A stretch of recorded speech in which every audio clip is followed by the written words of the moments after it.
तापत्रय विनाशाय श्रीकृष्णाय वयम् कृष्णं नारायणं वन्दे कृष्णं वन्दे जगत्प्रियम् कृष्णं देवायनं वन्दे कृष्णं वन्दे पितासुतम्। श्रीमद् भागवत महापुराण के 9वें स्कंद में हम लोग हैं और 9वां स्कंद जो है ईश्वर की कथा का स्कंद है, जिसमें वर्तमान में जो मनु महाराज है, वैवस्वत मनु, उनके वंशों का वर्णन है, जिसमें मुख्य रूप से दो वंश चले, सूर्य वंश और चंद्र वंश। सूर्य वंश में भगवान राम का जन्म हुआ, चंद्र वंश में भगवान कृष्ण का जन्म हुआ। और भगवान राम और कृष्ण के जन्म के पहले भी इन वंशों में बहुत प्रतापी राजा हुए थे। तो हमने बहुत सारी राजाओं की कथाएं देखी है, जिसमें मुख्य रूप से अम्बरीश राजा की, सरियाती की, अम्बरीश की, हरिश्चंद्र जी की, सोबरी ऋषि, मानधाता राजा, सत्यव्रत, सगर, अंशुमान, दिलीप, भागीरथ जो गंगा जी लाए थे, भागीरथ जी, इनकी सब की खटवांग राजा, फिर रामचरित्र जी का, रामचंद्र जी का वर्णन, ये सब हमने, राजा निमि, ये सब देखे हैं सूर्यवंश में।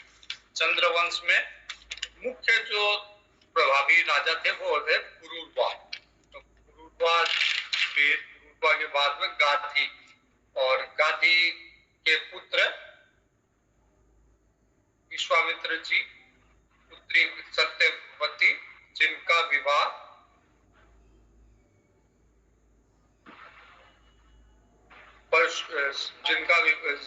परशुराम जी की दादी जी थी। तो सत्यवती जी, सत्यवती के पुत्र थे जमदग्नि ऋषि, जमदग्नि के पुत्र थे परशुराम जी। तो परशुराम जी आदि की कथा हमने देखी, विश्वामित्र जी की और रजी की। आज हम देखेंगे मुख्य रूप से सरियाती की कथा और दुष्यंत, भरत, रंतिदेव, इनकी कथाएं देखेंगे। आज कोई क्वेश्चन है क्या? हाथ कर रखा है? नहीं, चलो। हाँ है गुरुजी। हाँ, मैं ऐसे पूछ रही थी, वो गीता क्लास नहीं होगी क्या रविवार को? बाद में बात करेंगे ना। ठीक है। ययाति राजा था, तो एक बार नहुष एक राजा था। तो नहुष जो था, उसने इंद्र की पत्नी पे कुदृष्टि डाल ली, जिसके कारण ब्राह्मणों ने उसको श्राप देके अजगर बना दिया, नहुष।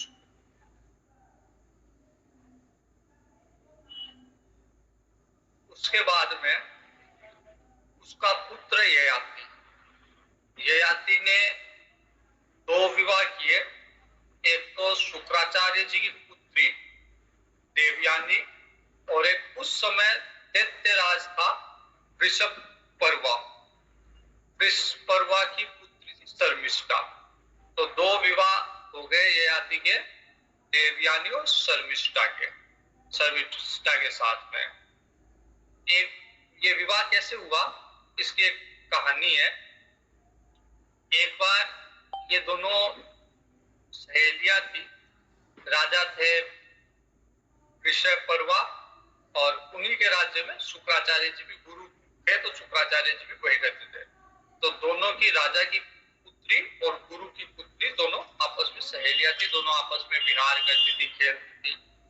तो एक बार ये विहार करती करती एक सरोवर में गई, स्नान कर रही थी, और वहां पे अचानक से कोई आ गया। तो इन्होंने फिर जल्दी जल्दी में कपड़े पहने, तो शर्मिष्ठा ने देवयानी के कपड़े पहन लिए, मतलब गुरु की जो पुत्री थी उसके कपड़े राजा की पुत्री ने पहन लिए। इससे उसको क्रोध आया देवयानी को, और उसने शर्मिष्ठा को कुछ कहा। शर्मिष्ठा को लगा, अहंकार पे चोट लगी, उसको लगा कि मैं तो राजा की पुत्री हूँ, मेरे को ये कैसे कह सकती है। तो उसने देवयानी को कुएं में गिरा के और आ गई। और देवयानी थी कुएं के अंदर गिरी हुई थी, और उसके वस्त्र भी ले आई है शर्मिष्ठा। तो देवयानी ने क्या किया, कुएं के अंदर पड़ी हुई थी और संयोग से उसी समय वहां से राजा ययाति गुजर रहे थे। तो राजा ययाति ने देखा कि कोई चिल्ला रही है, तो उन्होंने देखा कि कौन है, तो लगा कि एक कन्या है अंदर।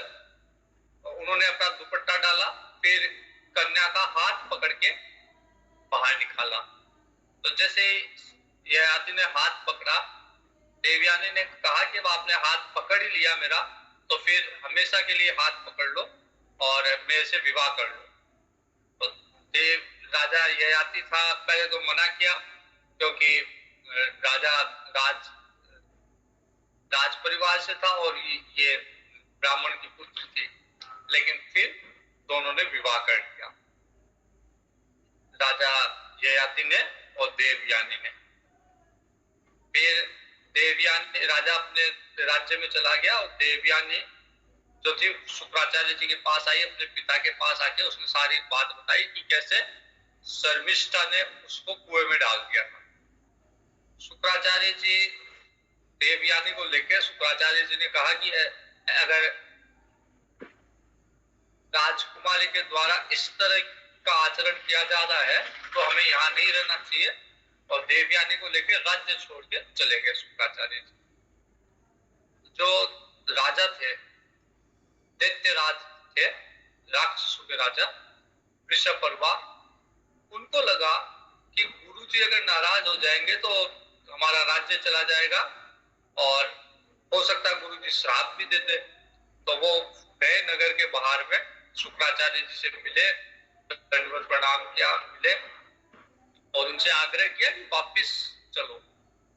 तो उन्होंने कहा मेरी पुत्री का अपमान हुआ है, मैं तो पुत्री को छोड़ के रह नहीं सकता, अगर पुत्री आपको क्षमा कर दे तो मैं चल सकता हूं वापिस। देवयानी को पूछा गया तो देवयानी ने एक शर्त लगा दी। शर्त ये रखी कि आपकी जो पुत्री है शर्मिष्ठा, वो अपनी सहेलियों के साथ मेरी दासी बन के रहे, मेरा जहां भी विवाह हो वो मेरे साथ दासी के रूप में जाए अपनी सहेलियों के साथ, तब तो मैं चल सकती हूँ वापस। राजा को लगा कि अगर नहीं मानूंगा तो शुक्राचार्य जी नाराज हो जाएंगे, तो राजा ने ये शर्त शर्मिष्ठा को पूछा। शर्मिष्ठा ने भी सोचा कि राज्य का नाश हो जाएगा, परिवार में संकट आ जाएगा, तो उसने मान ली शर्त, दासी होना स्वीकार कर लिया। अब ययाति के साथ शुक्राचार्य जी को देवयानी ने बता दिया था कि ऐसे राजा आए थे ययाति और उनसे मैंने विवाह कर लिया। तो ययाति को बुला के शुक्राचार्य जी ने देवयानी का विवाह विधि पूर्वक कर दिया और ये शर्मिष्ठा जो राजकुमारी थी वो दासी के रूप में वहां गई। शुक्राचार्य जी ने उसी समय कह दिया था ययाति को कि मेरी पुत्री जो देवयानी है उसी के साथ आपको रहना है, शर्मिष्ठा के साथ कभी आप नहीं रह सकते। ये दासी है, दासी की तरह रखना, ये मत सोचना कि ये राजकुमारी है तो इसके साथ आप पुत्र उत्पन्न कर लो, आपको पुत्र मेरी पुत्री से उत्पन्न करना। और कुछ समय बाद में देवयानी के पुत्र होने वाला था, गर्भ से हुई, और राजा एक बार राजा और ने शर्मिष्ठा को देखा और उसकी तरफ आकर्षित हुआ।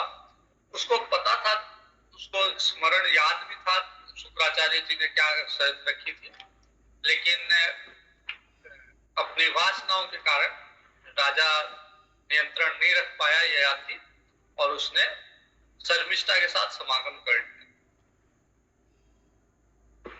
अब जब ये बात देवयानी को पता चला कि मेरे तो पुत्र हो रहा है लेकिन शर्मिष्ठा के भी हो रहा है और राजा ययाति से ही हो रहा है, तो उसको क्रोध आया और उसने वो छोड़ के ययाति को वापिस अपने पिता शुक्राचार्य जी के पास आ गई। शुक्राचार्य जी के पास आ गई तो शुक्राचार्य जी ने ययाति को श्राप दे दिया कि ये बड़ा स्त्री लंपट राजा है, ये इसको मना किया था, लेकिन ये मेरी पुत्री के अलावा इसने शर्मिष्ठा के साथ भी इसने समागम किया है, तो उन्होंने श्राप दे दिया ययाति को कि जा तेरे को बुढ़ापा आ जाए, अब जवानी ना रहे, बुढ़ापा आ जाए तेरे। और ययाति जब बुढ़ापा आ गया श्राप के कारण, तो ययाति आया शुक्राचार्य जी के पास और आके कहा कि आपने जो श्राप दिया है इसका असर मेरे पे नहीं होगा, आपकी पुत्री पे भी होगा। आपकी पुत्री में बुढ़ापा आ जाएगा तो आपकी पुत्री का वैवाहिक जीवन भी खत्म हो जाएगा। तो राजा ने, शुक्राचार्य जी ने कहा कि मैंने श्राप तो दे दिया, लेकिन यदि कोई अपनी जवानी तुमको दे दे और बदले में बुढ़ापा ले ले तो तुम उसकी जवानी ले सकते हो। ययाति जब तक देवयानी और शर्मिष्ठा दोनों के पुत्र हो चुके थे। ययाति वापस आया, अपने सबसे बड़े पुत्र को कहा कि अभी मेरे को भोग भोगने शेष है, मैं अभी तृप्त नहीं हुआ भोग भोगने से, तो इसलिए मैं बुढ़ापा नहीं चाहता, इसलिए तुम अपनी जवानी दे दो, बदले में मेरा बुढ़ापा ले लो। पुत्र ने कहा कि आप जब आप ही भोग भोगने से संतुष्ट नहीं हुए, तो मैं तो आपसे छोटा हूँ, मैं तो अभी जवान भी ढंग से नहीं हुआ, तो मैं कैसे बुढ़ापा ले लूं? मेरे को भी तो भोग भोगने हैं, बिना भोग भोगे उनसे वैराग्य मेरे को कैसे हो जाएगा? तो बड़े पुत्र ने मना कर दिया, ऐसे 4-5 पुत्रों ने सबने मना कर दिया। फिर लास्ट में एक छोटा पुत्र था, सबसे छोटा पुत्र था पुरु।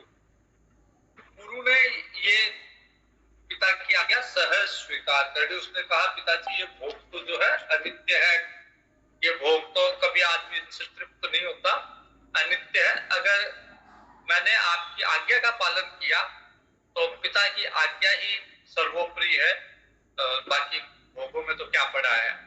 उसने पिता का बुढ़ापा ले लिया और अपनी जवानी दे दी पिता को। ययाति 1000 वर्ष तक अपने इंद्रियों के साथ मन को जोड़ के और अपने प्रिय विषयों को भोगता रहा। 1000 वर्ष तक अपनी पत्नी के साथ जो भी उसको विषय अच्छे लगते वो सारा वो भोगता रहा।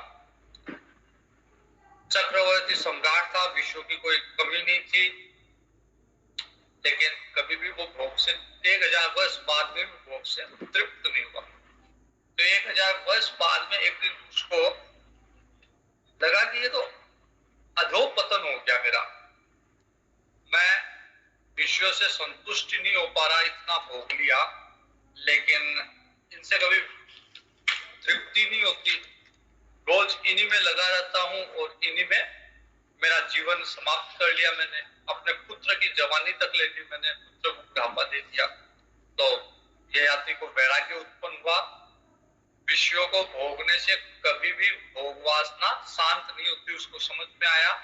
बल्कि अगर विषयों को भोगते तो जैसे घी में, अग्नि में घी की आहुति देते तो अग्नि और भड़क जाती है, तो वैसे ही विषयों को भोगने से विषयों के प्रति आकर्षण कम नहीं होता बल्कि और अधिक बढ़ जाता है। तो जो किसी भी वस्तु में राग द्वेष नहीं रखता, समदर्शी, अगर कोई चीज मिल गई तो ठीक है, नहीं मिली तो ठीक है, न राग है न द्वेष है। ये भी नहीं कि मतलब उस विषय से एकदम द्वेष कर लो, और ये भी नहीं कि उसके बिना रह ना सको। तो बिना राग द्वेष के समदर्शी भाव से जो विषयों को भोगता है उसके लिए तो सब दिशाएं सुखमय है, उसको तो किसी भी परिस्थिति में वो बड़ा सहज रूप से रह लेगा।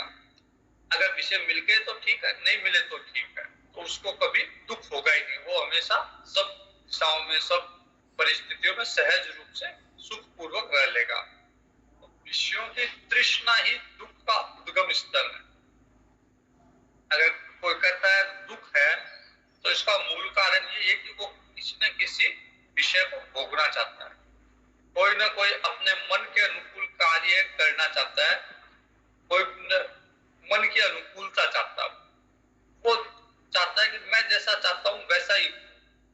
तो इस तरह से शरीर तो बूढ़ा हो जाता है व्यक्ति का, लेकिन तृष्णा कभी भी तृप्त नहीं होती, नित्य नवीन रहती है तृष्णा। ऐसा नहीं होता कि आज जैसे भोजन खाया, जैसे मान लीजिए कि एक व्यक्ति 3 रोटी खाता है, तो ऐसा नहीं कि आज 10 खा ली तो अनपची हो गई, उसको अरुचि हो गई खाने से, लेकिन ऐसा नहीं है कि कल भूख नहीं लगेगी, कल भी भूख लगेगी। तो भोग भी वैसे ही है कि कितना भी भोग लो, उससे नवीन हमेशा उसकी इच्छा अगले दिन फिर इच्छा होगी। तो बड़े बड़े विद्वान भी इससे विचलित हो जाते हैं। एक बार एक कोई ग्रंथकार थे, वो श्लोक लिख रहे थे, तो वेद व्यास जी थे, तो उन्होंने महाभारत की रचना की। तो महाभारत में श्लोक लिखा उन्होंने कि विद्वान व्यक्ति भी विषयों का भोग भोगने लग जाता है। तो वेद व्यास जी के शिष्य एक थे, उन्होंने कहा गुरुजी शायद आपने गलती कर दी, क्योंकि विद्वान व्यक्ति थोड़ी ना विषयों के पीछे घूम जाएगा। हाँ, जो अज्ञानी है वो जाएगा, विद्वान नहीं जाएगा। तो उन्होंने कहा ठीक है, कोई बात नहीं, हो सकता है कुछ गलती हो, गलती किया। और फिर उन्होंने कहा कि मैं कहीं जाके आता हूँ आज रात को, तुम देख लेना आश्रम। अब वो तो चले गए। पीछे से रात को बारिश आ गई। बारिश में एक स्त्री आई और वहां पे शरण लेना चाह रही। उनको ऋषि को लगा कि बाहर बारिश है, स्त्री है, कहाँ जाएगी, और वैसे भी गुरु जी की कुटिया खाली है, तो इसको गुरु जी की कुटिया में रख देते हैं। गुरु जी की कुटिया में उसने आश्रय दे दिया। फिर जैसे सोने के लिए गया, उसको उसी कन्या का विचार आने लग गया, और वापिस जाके वो गुरु जी वाली कुटिया में, जहाँ कन्या को उसने शरण दे रखी थी, उसके पास चला गया और वो उसके साथ समागम का प्रयास करने लगा। तो वेद व्यास जी थे जो उस कन्या के रूप में आए थे। तब वेद व्यास जी ने कहा कि क्यों, अब ज्ञान कहाँ गया। तो ज्ञानवान का भी मन विषयों से विचलित हो जाता है। तो जब राजा ययाति को वितृष्णा हो गई, विषयों से वैराग्य हो गया, ज्ञान प्राप्त हो गया, उस पर विचार किया, तृष्णा हुई, वैराग्य हो गया, तो उन्होंने सारे तृष्णा को त्याग करके अंतःकरण में भगवान का स्मरण करके सुख दुख आदि द्वंद्वों से ऊपर उठ के अहंकार से मुक्त होके और वन में चले गए, वन में विचरण करने लगे। ये पुरु अपने पुत्र पुरु को उसकी जवानी वापस लौटा दी, उसका बुढ़ापा ले लिया, पुरु को ही अपना राज्य सौंप दिया और उसको राज्य देके भगवान का भजन करने के लिए वन में चले गए, और अंतोगत्वा उनको भगवती गति प्राप्त हुई। तो ये राजा ययाति की कथा थी। उसके बाद में पुरुवंश में एक राजा हुए थे, दुष्यंत। दुष्यंत जी एक बार वन में जा रहे थे, वन में शिकार खेलने गए और रास्ता भटक गए। फिर कणव ऋषि के आश्रम में पहुंच गए। वहां पे उन्होंने देखा कि एक सुंदर कन्या कणव ऋषि के आश्रम में, उनको देखते ही दुष्यंत का मन उस कन्या के प्रति आकर्षित हुआ। उन्होंने पूछा कि कन्या आप किसकी कन्या हो, लग तो ऐसा रहा है जैसे आप कोई क्षत्रिय की कन्या हो, और कहाँ रहती हो, ये सारे प्रश्न करने लग गए।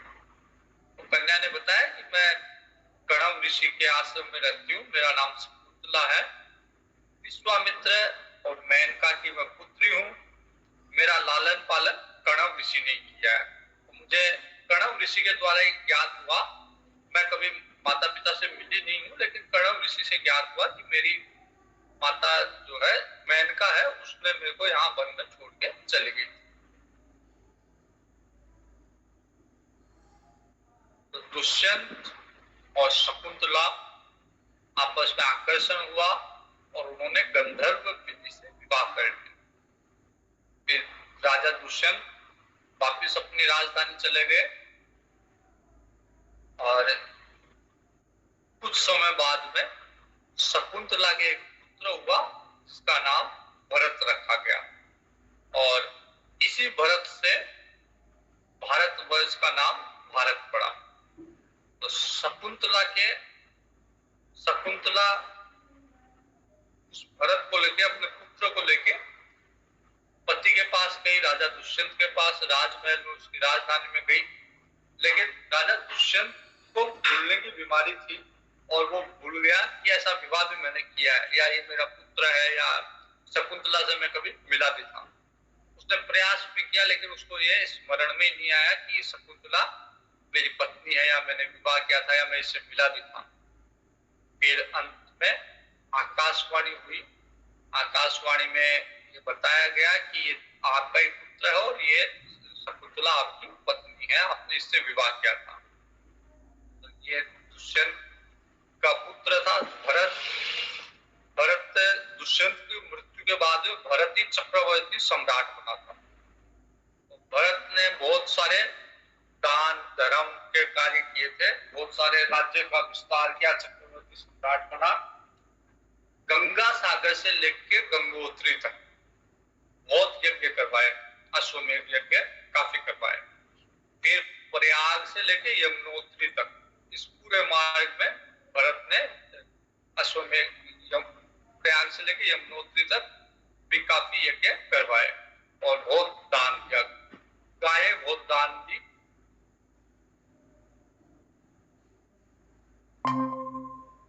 काफी दान दिया और जितने भी ब्राह्मणों के द्रोही राजा थे, ब्राह्मण द्रोही राजा, सबको उसने सबका वध किया और 27,000 वर्ष तक सभी दिशाओं में राज्य किया।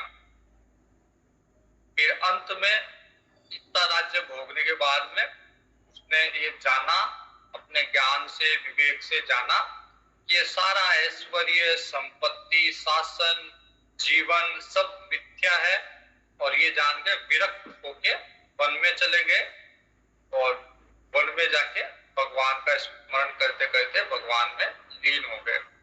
भरत जी के मरुतगण से भरद्वाज जी हुए थे। फिर एक कथा आती है चंद्रवंश में, रंती देव, तो उन्हीं के वंश में फिर एक राजा हुए थे रंती देव।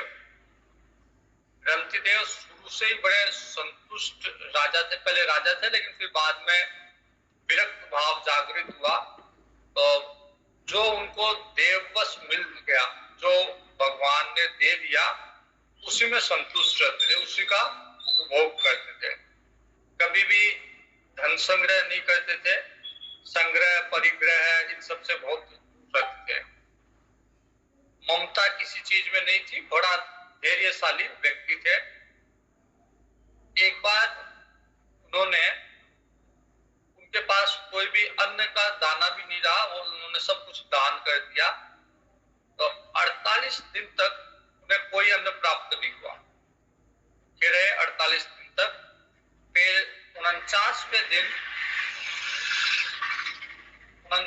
दिन उनको कहीं से किसी ने भोजन लाके दिया। उसी समय एक ब्राह्मण देवता आ गए, तो रंती देव को बड़ी प्रसन्नता हुई कि आज मेरे द्वार पे एक ब्राह्मण देवता आए हैं, और उन्होंने ये नहीं सोचा कि मैं 48 दिन से भूखा हूं। उन्होंने जो भोजन था तुरंत ब्राह्मण देवता को उसमें से भोजन करवाया। कुछ भोजन बचा था और अपने परिवार सहित वो बैठे उस भोजन को प्राप्त करने के लिए। इतने में ही एक शूद्र अतिथि के रूप में एक कुत्ते को लेके आ गया। शूद्र ने कहा कि मैं भी भूखा हूं, मेरा कुत्ता भी भूखा है, तो रंती देव ने वो शेष भोजन भी उस शूद्र को और उसके कुत्ते को करवा दिया। देव को कि ये कुत्ते में भी भगवान है, कुत्ता भी भगवान का रूप है।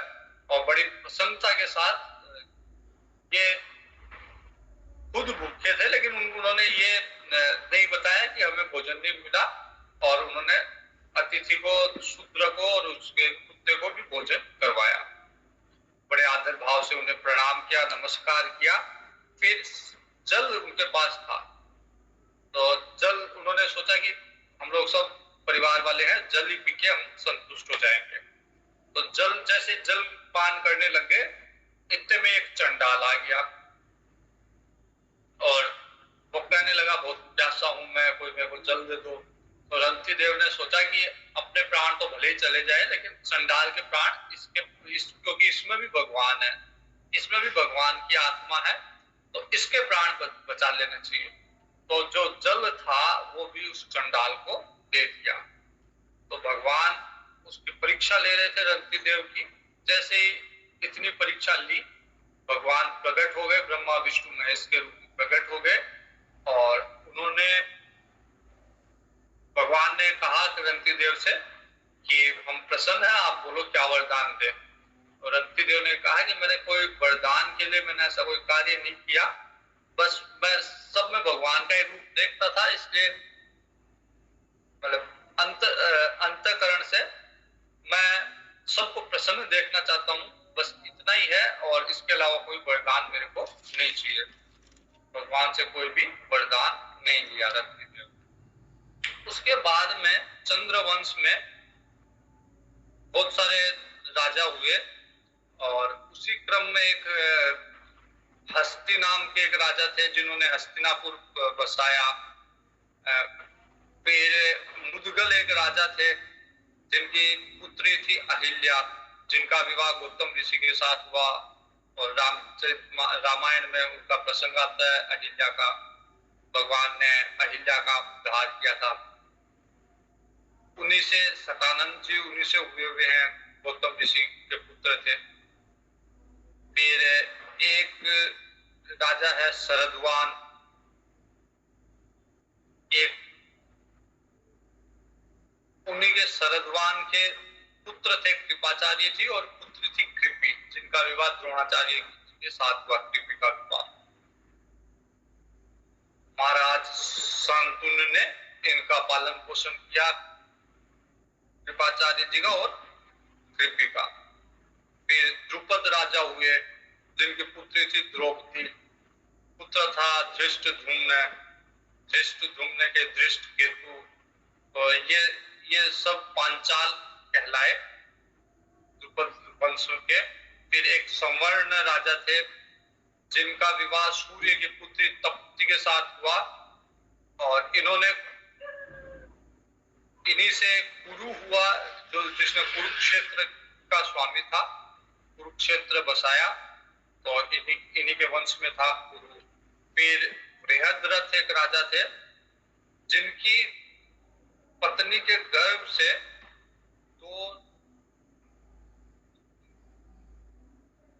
कोई बच्चे की जगह दो अलग अलग शरीर वाले जीव निकले, मतलब एक ही बच्चे के दो शरीर निकले, दो टुकड़े थे एक शरीर के।